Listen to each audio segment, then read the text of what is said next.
శ్రీవారిని మాజీ CS LV Subrahmanyam దర్శించుకుని మొక్కులు చెల్లించుకున్నారు.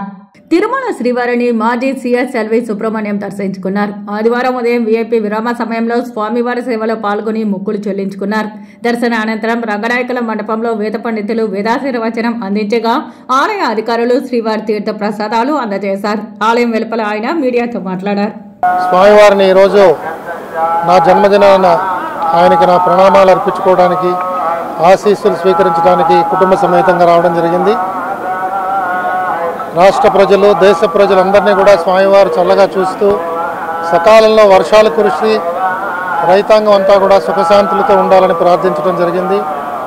అలాగే ప్రజలు, భక్తులు అందరినీ కూడా తమ తమ ఓటింగ్ హక్కుని వినియోగించుకొని తప్పకుండా సకాలంలో వెళ్ళి ఓటు వినియోగించుకోవాల్సిందిగా ప్రార్థిస్తూ, ప్రజాస్వామ్య పాలన అంటే ధర్మపాలన, ధర్మపాలన అంటే వెంకటేశ్వర స్వామి యొక్క అభిష్టం మేరకు ప్రభుత్వాలు నడవడం, ప్రజలు ఆనందంగా ఉండడం, సుఖశాంతులతో ఉండడం, జీవన భృతి అందరికీ చక్కగా దొరికి ఆనందమయ జీవితంలో గడపాలని ప్రార్థించుదాం.